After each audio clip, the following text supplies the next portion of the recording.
Hello everyone, hello. Welcome to the Reaper Podcast. Of course, I am your host, John Reaper. Now, today is going to be an awesome day. I do want to talk a little bit about a couple of topics I have for you guys.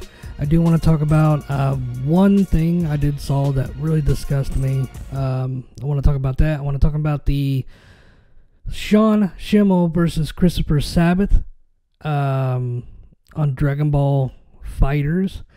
I do want to talk about the ending of Dragon Ball Super. I want to talk about the movie, what I'm doing for the movie. I do want to talk about a little bit, a bunch of stuff around here. But let's get on with this podcast now. The first ever topic I have for you guys is surreal, and it's down, it's down to the level of wrong. I got home around, what was it, 5 or Friday, and I was getting ready to go to bed, and I saw the most disgusting thing. If you guys don't know, I mean, I've said this enough, that I own a rabbit. Okay, I have a Dutch bunny, which is black and white, and he is a badass bunny. I mean, he acts like a dog. He is awesome. He is like, one of my best friends. Before him, I had two pets. I had a finch bird, a finch, I should say. I named him Emilio. And I had a dog, which was a golden lab mixed with a German shepherd. I named him Samson. And, well, Sam for short. And the funny thing is, they passed on. They've been passed on for a while now. It's been like several years. So we decided to get my rabbit, which his name is Gizmo. We were going to name him Frodo. But I was like, no, that wouldn't be a cool name. So he kind of looked like, the way Dutch bunnies are, they looked like, from the Gremlins. So I was like, so my wife's like, let's name him Gizmo. I was like, yeah, Gizmo. Which I call him, he is, okay, it's going to sound weird. He is my baby. Okay? I call him Baby Gizmo. He is he is, dude, he's awesome. I love him. Whenever I pick him up, everybody says, well, I call it kissing. He kisses me, which is, he licks my face, which, when rabbits do that, rabbits groom each other, and when they groom each other, they pretty much tell each other, hey, I love you. It's a shown of an affection, highest, honor. Basically, I love you, and it's awesome, dude. He gets on my lap sometimes, and he gets on my lap and gets a treat, and I pet him, and, or he just lays right by me, and I love that. He is an awesome, awesome rabbit. So, I was flipping through Facebook, my personal Facebook, and I saw this Facebook page, that apparently if you send in video and you win, I think, like $300 and something or something like that. So I flipped through and I saw this video they posted. The video they posted was, okay, first of all, before I go into this detail, two things about rabbits, okay? Rabbits need, if you're going to put a rabbit in a cage, you need a big cage. You need a tall, you need a wide cage, because they like to lay down, they like to move around a little bit, and I got a dog crate, I think it's a medium, not a large size, but it's just enough that, you put them up. We usually put them up during the day when we're at work or when we go somewhere. But mostly we just open the cage and let them run around the room. Now, most of you guys are like, oh my god, you meant to poop and they pee. I was like, well, we got, stuff for him to pee, he's trained. But, the poop, yeah, he does poop everywhere, but you clean it up. You sweep it up, we usually take a broom and a dustpan every night, sweep it up. Or we take a vacuum cleaner. If we don't get it all, we take a vacuum cleaner and vacuum. I do extensive cleaning once a week, which includes carpet spray, vacuum cleaner, scrubbing the carpets. They don't get dirty, but it's the fact that if you own a rabbit, rabbits are so they're not immune to anything. They're they're prey animals, so they can get sick easy. With us going in and out all the time, I clean the carpets as much as I can. That way he does not get sick at all. Anything we kind of come in or bring into contact, I put spray down, and this is like animal spray or carpet spray, that's good for animals, it won't harm the animals. I put them in the cage and I take them out of the room and, put them on the couch or something. And then I spray the carpets and I clean the carpets, as much as possible. That way he doesn't get sick, from what we're bringing in. So there's a level of protection there, and not to mention it keeps us, safe, and I give him a bath every so often. You're not supposed to give him a bath like a lot, but anyway, I'm getting kind of sidetracked here. But the thing is, they need a big cage, to move around. Sometimes they have hutches for outside rabbits, which is like, equivalent to a chicken coop. They can get big, man. People can make big ass. I just hit my mic, but and two, they absolutely hate heights. It's okay if you're holding them. They, if you pick them up, yeah, they don't like heights, but they like to be held. And they'll let you know. He does. I keep hitting the mic. He does. He lets you know if he wants down. He'll take your shirt and not like poke holes in it, but kind of tug it like, hey, I want down. Hey, I want down. And it's like, okay, cool. I'll let you down. So let him down easy. He knows it. He does get scared. He hates heights. He really hates heights. And the one thing we did find out is like, my wife took him over to the window to see outside.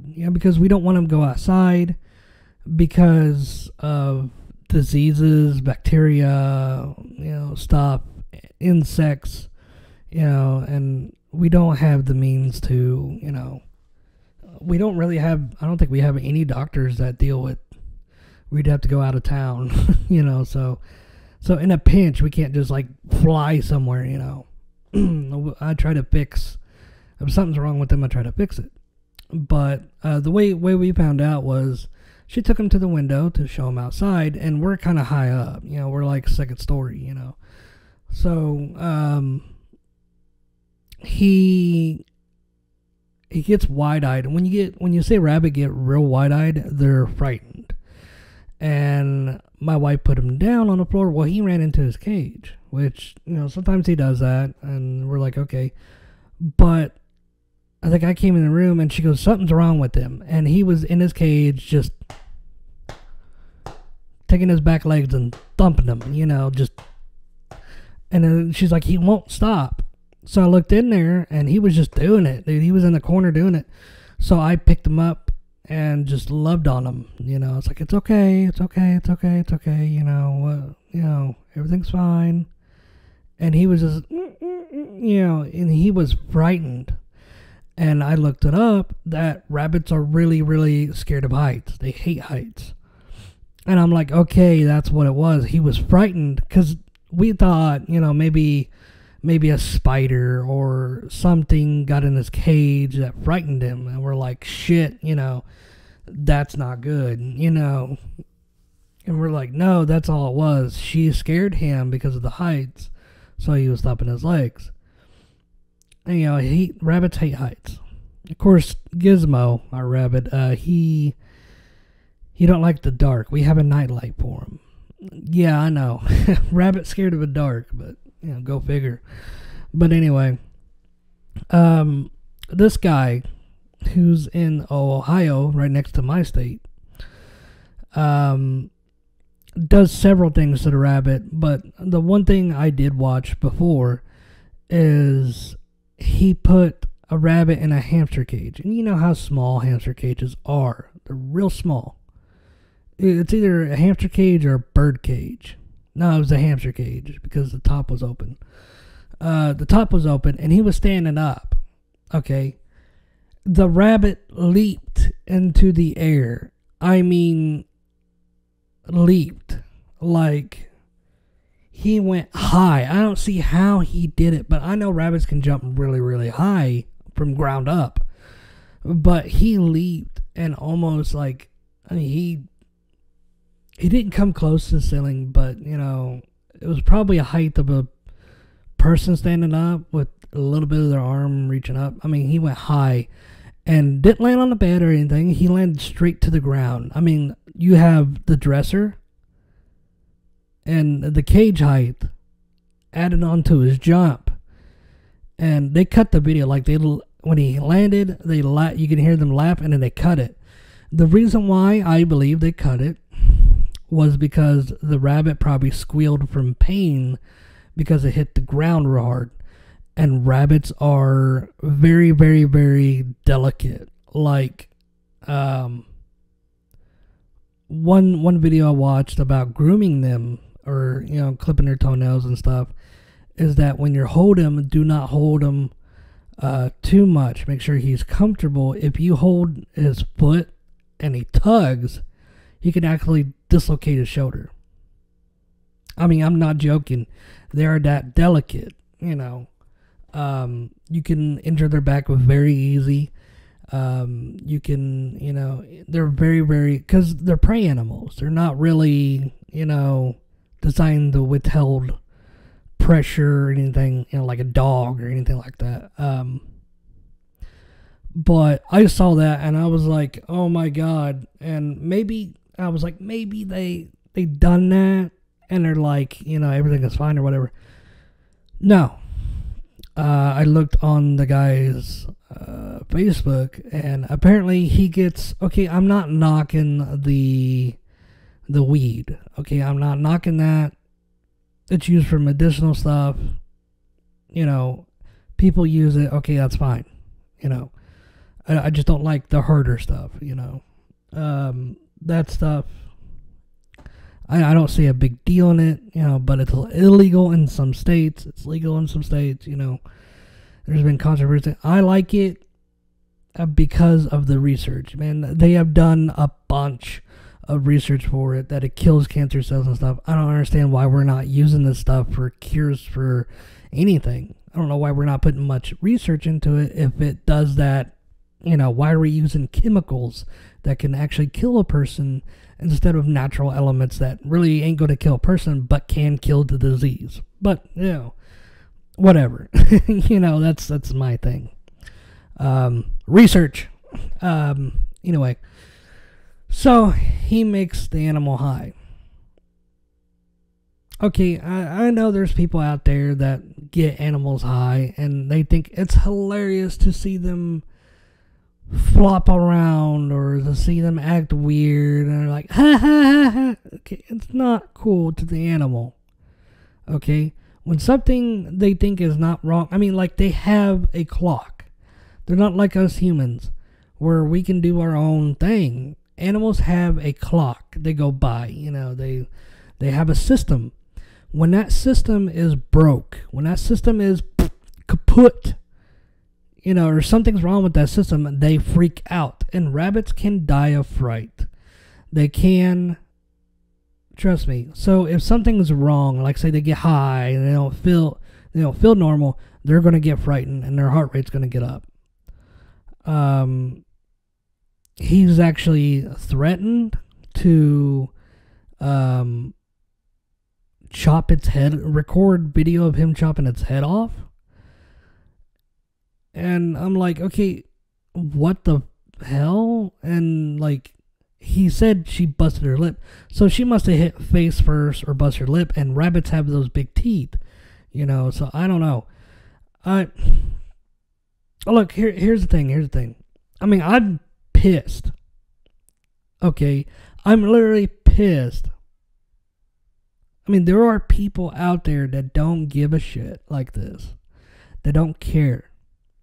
Hell, there's people out there that buy big snakes and then buy live animals to feed them to them. Okay, I understand they do that in the wild. Okay, but I never heard, like, when I saw the videos of that, I never heard, like, you can hear the rabbit screaming in pain when they feed it to the snake. And people can argue, it's called feeding, or it's called something. And it's natural, dude. They do that in the wild. It's like, okay, yes, that's the wild. Perfectly fine.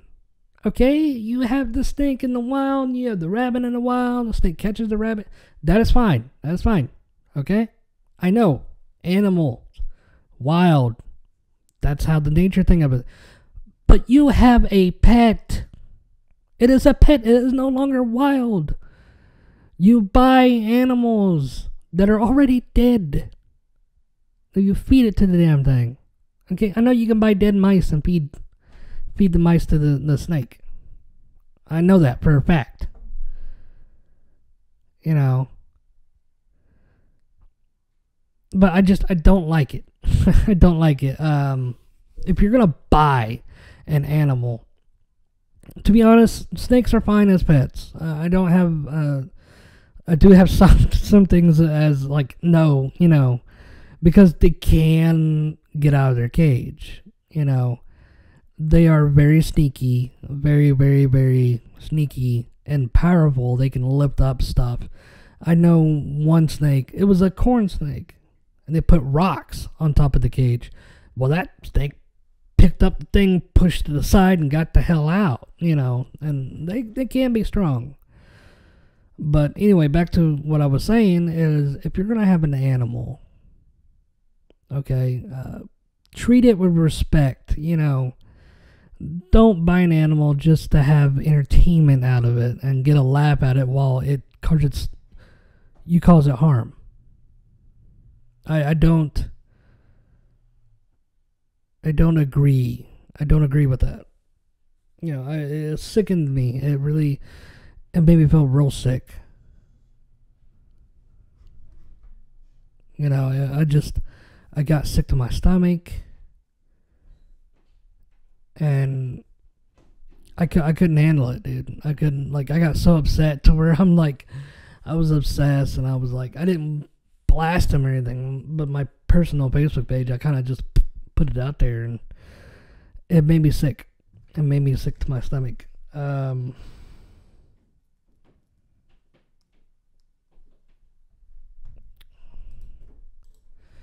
So, but let's move on from that situation. Like I said, it's so wrong to do that to animals, and we should stop animal cruelty. Whether, you know, oh my God, they do something that could be very harmful to the animal, and it's funny. No, it's not funny. You're knowingly causing harm to an animal that don't deserve it. So keep that in mind. Let's move on from this situation. Now, as I'm recording this, I actually got invited to a live concert by Jayan herself. If you guys don't know who Jayan is, of course she's been on the podcast for some times, and yeah, I need to invite everybody back. The 100th episode is when I'm gonna do this.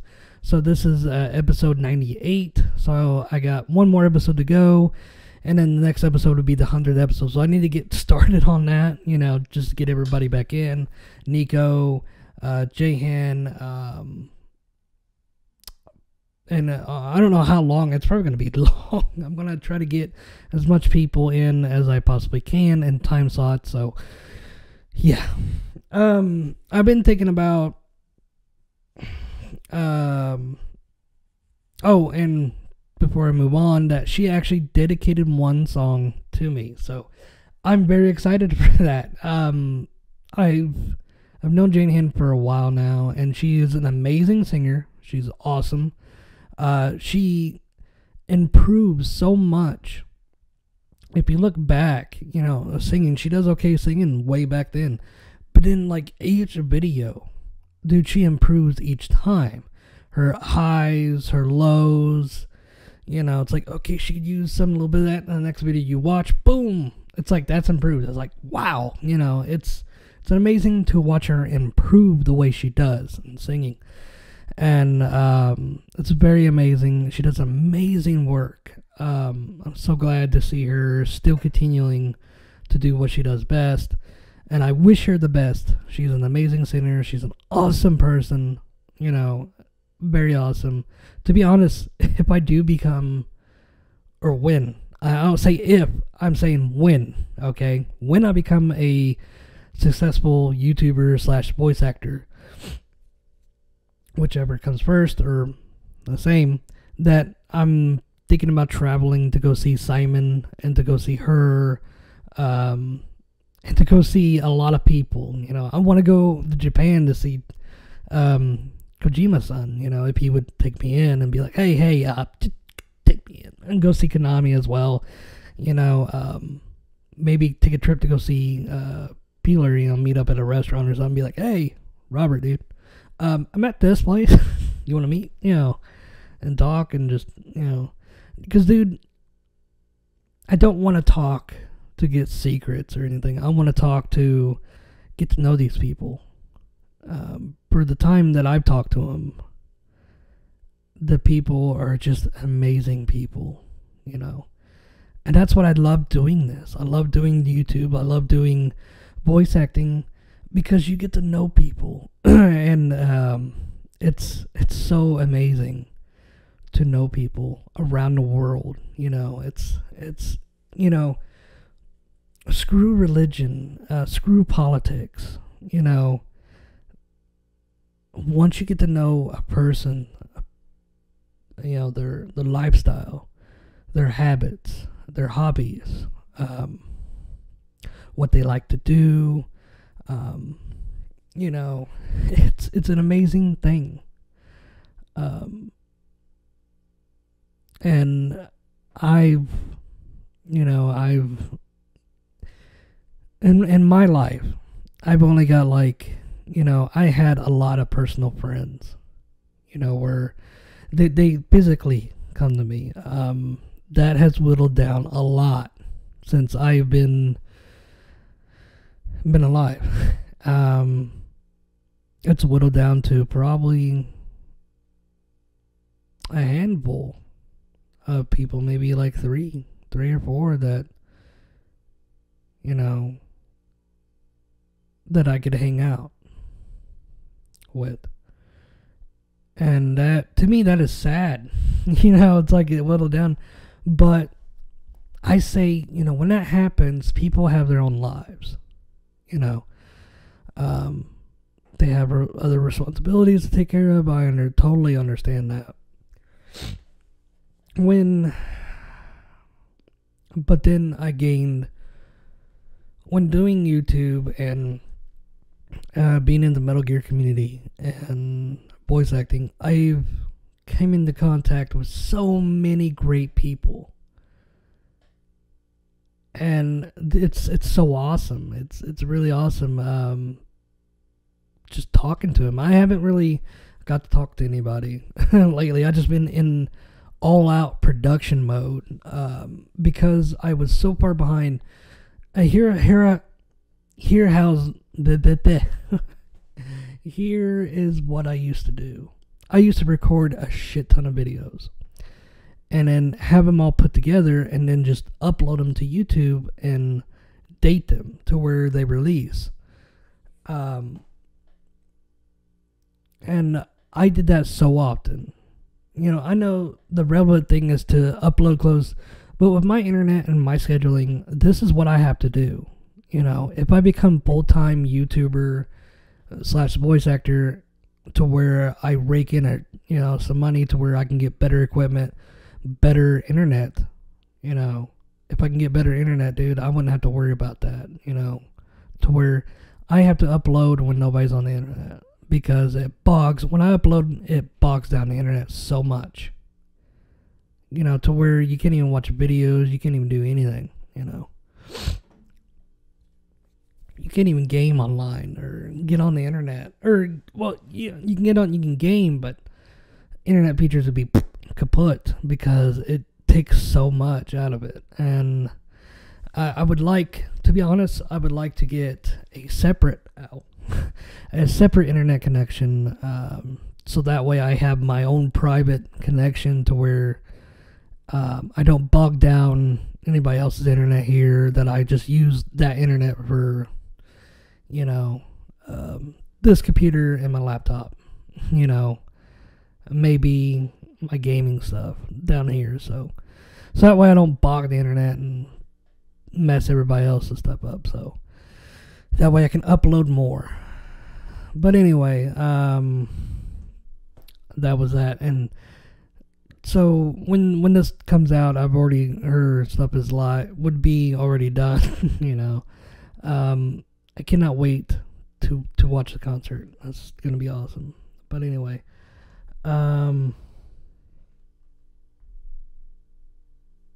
so it's I've been watching. It's so funny.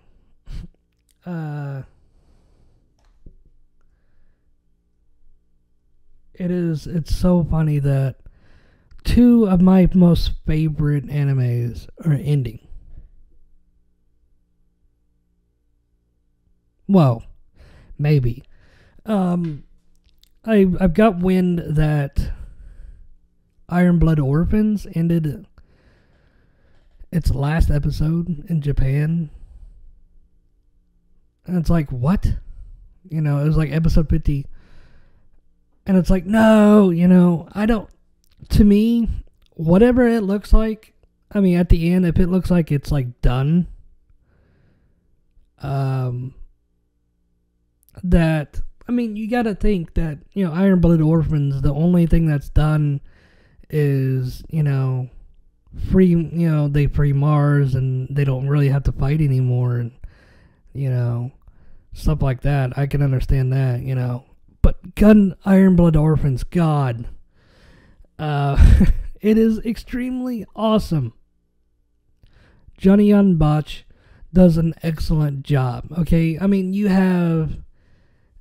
did, Ichigo, a bunch of other animes, Trigun. He's done the Goofy, he's done the teenager, the emotional teenager, and like, you wouldn't think he would pull off Orga from Iron Blood Orphans. Oh my God, he does. He pulls it off. The one thing I do want to hear is when he does this, there's certain things he does with, like, when you watch his actual live action movies, especially Power Rangers, and when you watch Bleach, he does this thing where any move they make, he does this, and it is extremely awesome, and I cannot wait, because I still listen and watch. I'm like, he's going to do it right now, and he doesn't do it. I'm like, that's what the most quality is. He's got this best quality of doing that. The shit, and it's insane, but yeah, there's this one thing about Iron Blood Orphans. I don't know. It reminds me of Diamond Dogs. It reminds me of Metal Gear Solid 5: The Phantom Pain. Not the story-wise, but the organization. You have Kaz reminds you of Orga, or Orga reminds you of Kaz. He is the leader, basically. Everybody says that Venom Snake is the leader, but not really. If you watch it, you know in the fact that Kaz is the head honcho. It's not Venom's Diamond Dogs. No. It's the illusion that he's the boss. But in all actual reality, or anything that has to do with Venom, he's like, I'll do this and that. But in all actuality, it's Kaz's military, He can decide do whatever they want. The way the cutscenes look and everything else. Kaz, mind you, Orga, doing this, that, and this, and that.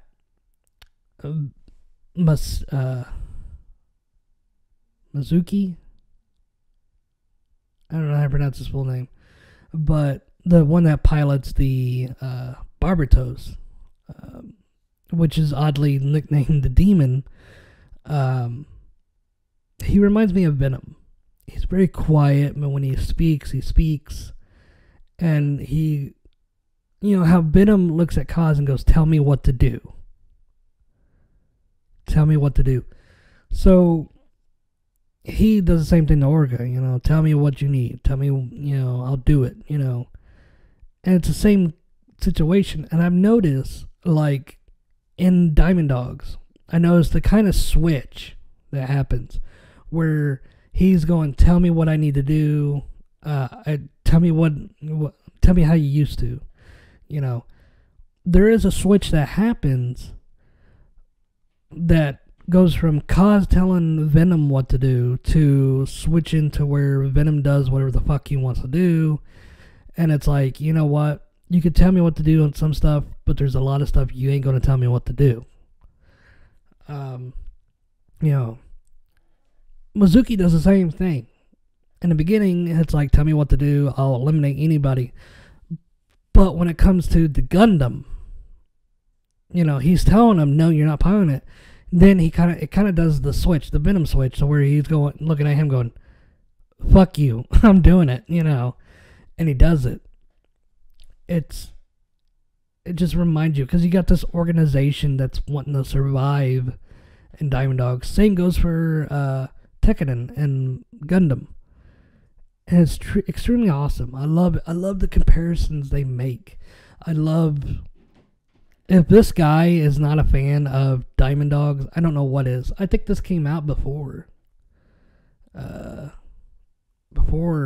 Dogs. If this came out after, dude, I will lose my shit because it's incredible. It's an anime you guys have to watch and get into. I mean, there's hardly any political things that go on. Usually it's not normal for a Gundam series, because Gundam is all about the Gundams and the political aspect. It's about the action, but then there's the political parts behind it. There are some politicals that happen, but it's not heavily implied like other Gundam. And I like that aspect, where it's like it's not really heavily applied, but it's somewhat applied, It's mainly focused on the kids and the organization. And, and I like that, where it's like, okay, politics, yes, I get it, but what about the characters? What about them? Then when you get to see that, they're grown up, but they're pretty much just still kids, And that's what I like, the aspect. I really like it. So there's that. Dragon Ball Super, of course, was announced that it's ending in March. Everybody is freaking out about it. Look, guys, don't be freaked out about it, man. Okay? I doubt he came back just to do this and be like, okay, I'm done. No. There's a new movie that's coming out in Japan, I think this year. Is it this year or next year? I don't know. But I am actually advocating for that. I'm like, you know what? Screw it. And I know I listen to this old stuff. I think I've said this before that, hey, you got to do this, do that. Screw that. I'm going to make my own way. I've seen people made their own way in the music industry, in the acting industry, film industry, gaming industry, to where it's like, screw the the stuff I have to do to get in, I'm doing it my way, and they do it, and they get in, and it's like, holy crap, you know, I'm doing it. I'm doing my own way to get in, and I will get in to show that I am the underdog, that, you know, I'm not going to jump through the hoops. I am the underdog that will, you know, make it my way, my dream, my way, you know.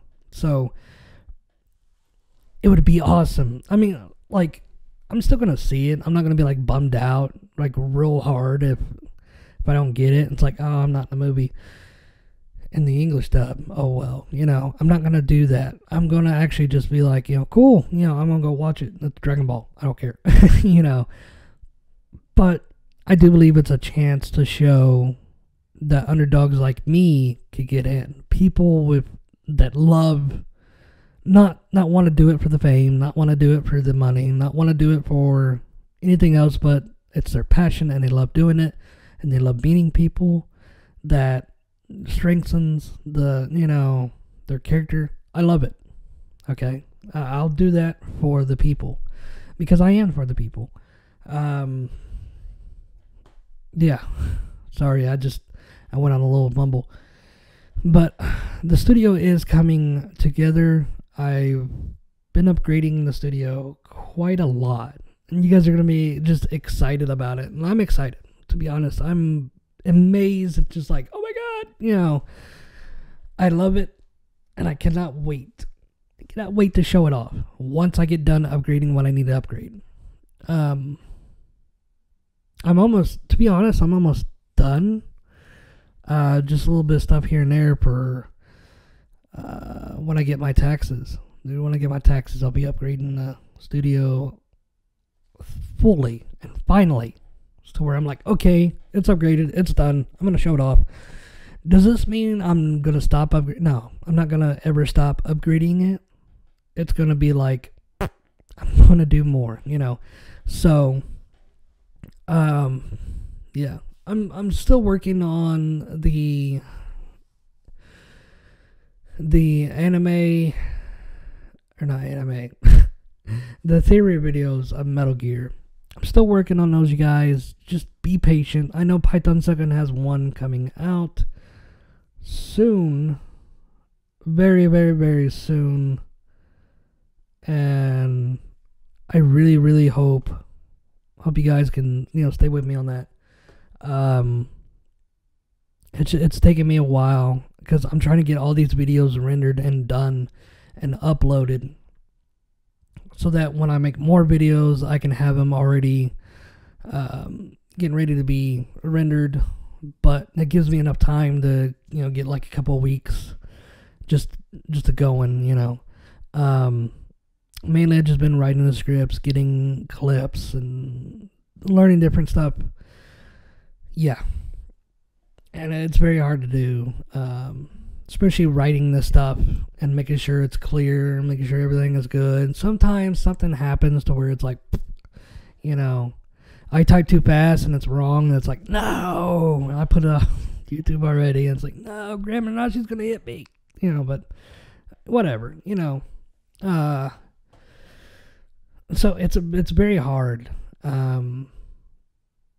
Also, the things that I'm trying to do, I'm trying to learn different stuff, and I want to get new intros and outros done. To be honest, I wish somebody would make an animated Venom hand that moves. You know, because I want a hand that would just like come up and move and then go into position.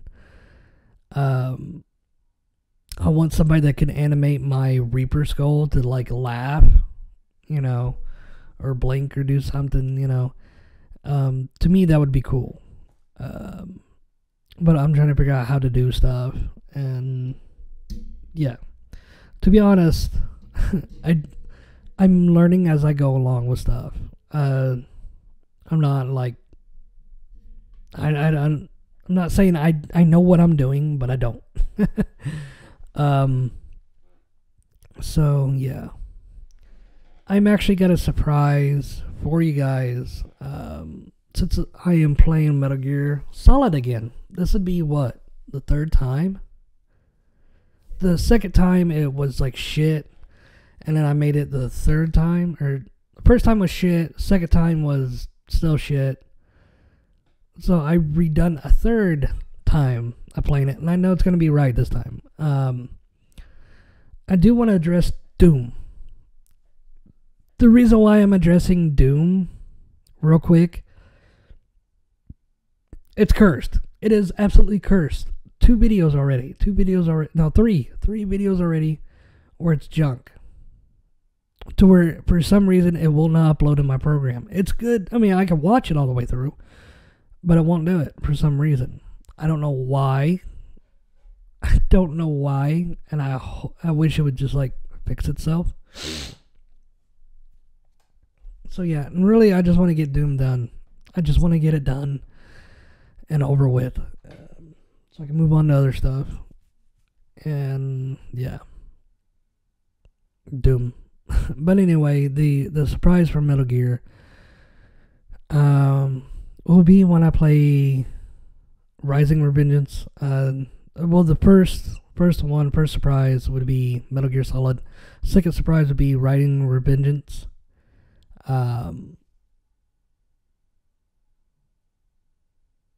And maybe Metal Gear Solid 4. I don't believe. That was weird. I thought I heard pigs squealing for a second. But yeah, I do have, it's a 3D printed surprise, so stay tuned for that.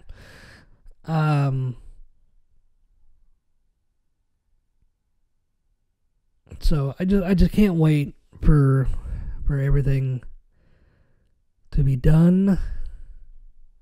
Cannot wait. And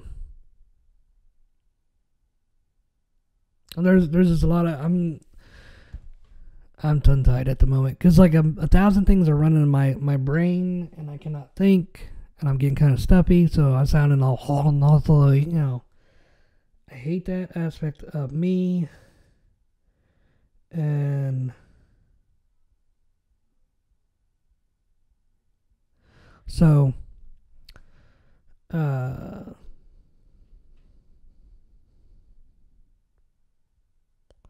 but I do have an announcement that I will be playing a game that a friend actually invented to play. That he just gave an update just now, live. That it'll be co-op, and his game is pretty good. There's actually a game that's kind of like it, except it's not fast and it's kind of dull and boring, and it's like the same idea almost, but it's different. So, and I like this one because it meshes you up.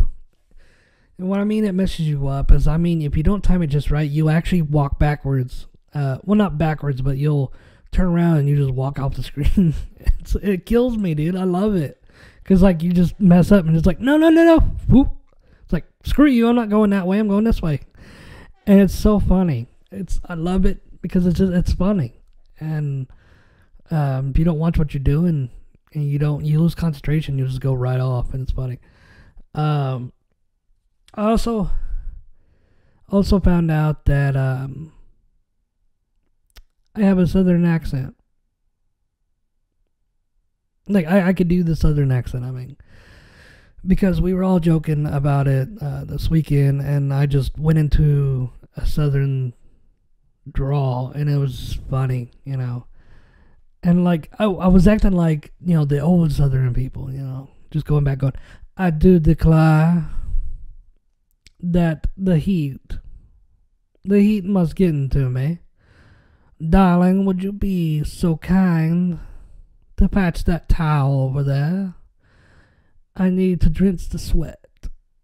You know, it's not as good as it was that day, but it was good. It was funny. I just kept doing it and I couldn't stop. It was funny. It wasn't funny to me. It was just I couldn't stop doing it. I don't know why. I couldn't get out of there. I'd be like, could you get me, or was it, I do declare I am hungry. Could you get me something to eat, darling? Or something like that. I can't do it now for some reason. I end up going into like a different accent every time I do it. Darling, would you patch me a bit of coffee? Or coffee for my loins? I'm just doing different accents now. I don't know why. But there's one thing that comes up in voice acting that I'm doing. I know, guys, I'm just rambling, but stay with me. I hate to just stop and just say, okay, on this topic. To me, that's boring. To me, I'm just going to run right through it, But the secret project that I'm working on it's so fun. Okay, getting a little bit of the story, and it's so fun. I can't say a whole lot, but just know that it is amazingly awesome. The more I read about it, the more I'm like, wow, this is an interesting, intriguing, tell me more, And I only get a little bit at a time, but know that when I do announce, if I do get to announce,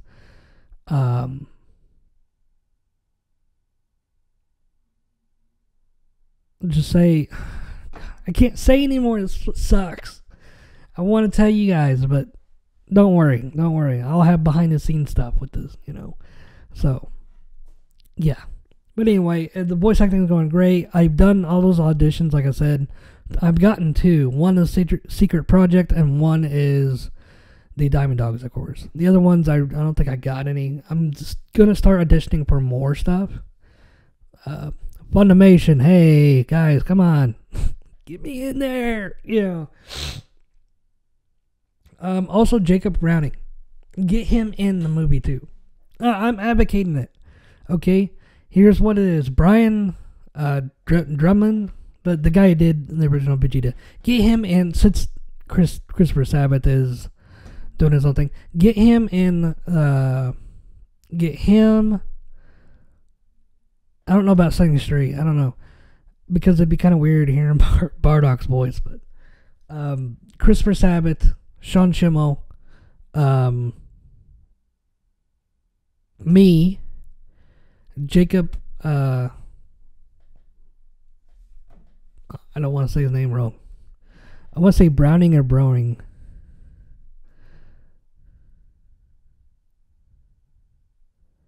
Browning. Okay, I was right.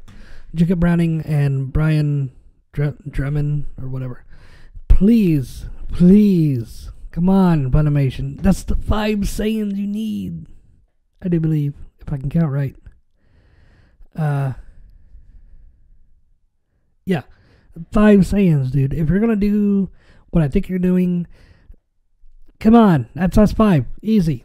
I'll read the lines. I'll do the little beeps. I'll do whatever. I'm a monkey. Yeah, I'll go through the hoops for you guys. I'll jump. I'll be the monkey. So anyway, that's us 5. Funimation, toy animation. Come on, you have a chance here. Vegeta, Christopher Sabat, come on, man. Come on. Anyway, that's the one thing I'm going to roll right into.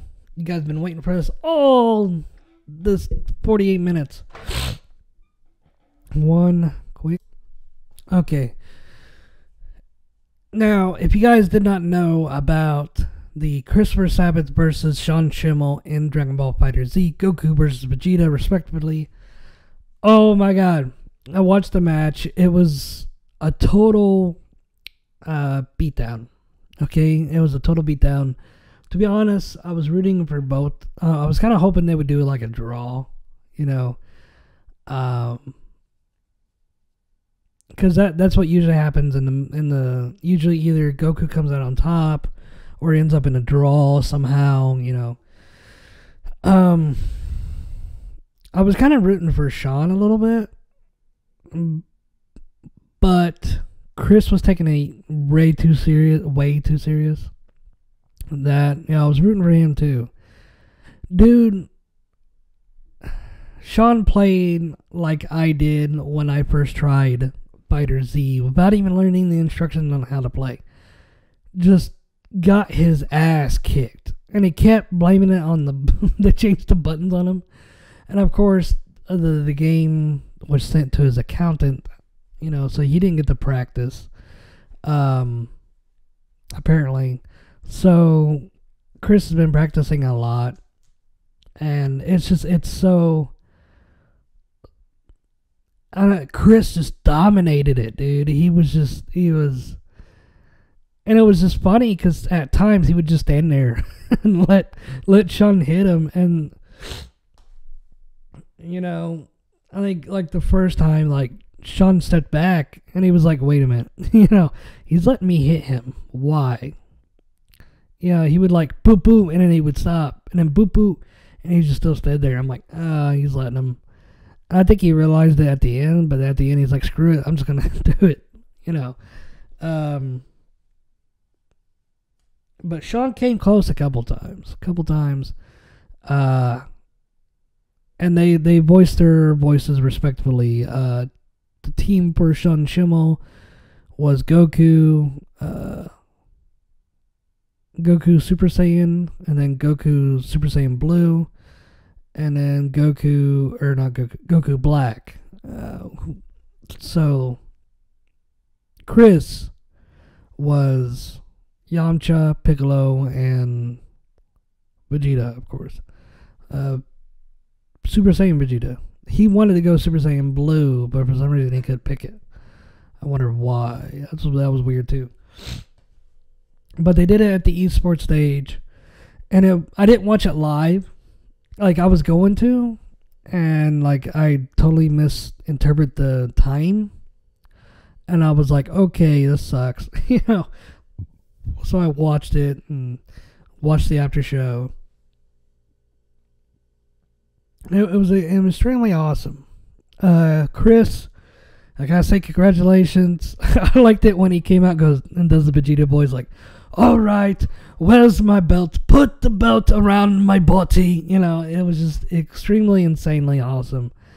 And then while the fighting in just fantastic form, Sean was doing the voice of Goku, doing the Kamehameha, and doing all that stuff, and it was just awesome. I loved it. But I didn't hear Chris do anything Vegeta until he came out and goes, alright, put the belt around my body, and it was just, it was awesome. I was like, yes, there it is. There's what I've been waiting for. And they did like a live thing where other people were playing it and then they were just like doing the voice acting, which was awesome. I was wondering why they had it stuck on Japanese. So I'll be getting Fighter Z. I want to play it again, so bad, and maybe do a live thing for that one. But yeah, moving on from that, since I got a little bit of time, Survive comes out February 20th. I'll be getting it. I'll be doing the story with you guys, meaning I'm not gonna play it and then replay it like I've done, like with the Phantom Pain and Ground Zeroes. No. This time I'm going to be installing it down here and playing it down here for you guys. I'll have it on my not professional, private PS4. That way I can do whatever additional stuff, and if I find anything additional, I will come down, race down here and do it down here and record it for you guys. So one advice I do have for you guys: if you do co-op, there's a ring around the generators. Make sure you have a partner with you. Make sure you have tons of materials, tons of stuff you crafted with you, because you could set up barriers outside and set up to where they funnel and come down. And the way the way I saw they use it is strictly awesome. Is take the slippery oil stuff, barriers to where it funnels them towards it, and have them slip through, and then have them activate the spinner things. That seems to work great. Make sure you put it outside the circle. I know it sucks, because anything you set up inside the circle gets destroyed every wave. So, yeah, I had tons of fun. I do have videos coming out for when I play the beta. I'm gonna put them up on there. So, yeah, joy. So, guys, I do appreciate you listening to the podcast. Please be patient for a new intro that I'm working on for the podcast. The music, I don't know if I'm going to keep it or change it, but I do love this song. I do love it. But the thing is, I'm working on it, so, it's going to be a while. I'm working on a lot of stuff. Please check my Patreon out. Since I have not reached 1,000 subscribers, that I will be kicked off of the partner program February 20th, which is odd. That's when Survive comes out. So it sucks, but if you guys, it's not required, it's appreciative.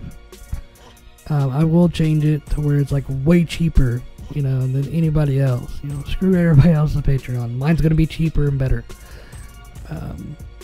So thank you guys so much for watching. Please go to my Twitter, follow it, subscribe, hit that notification bell. I really appreciate it. Even if I don't get 1,000 subscribers by the end of the due date, that I'm still gonna work hard no matter what. This does not change anything. The only thing that changes is ad revenue and the partner program. That's it. Guys, I'm ending this video, and I will see you guys at the next podcast. See ya. Play me out.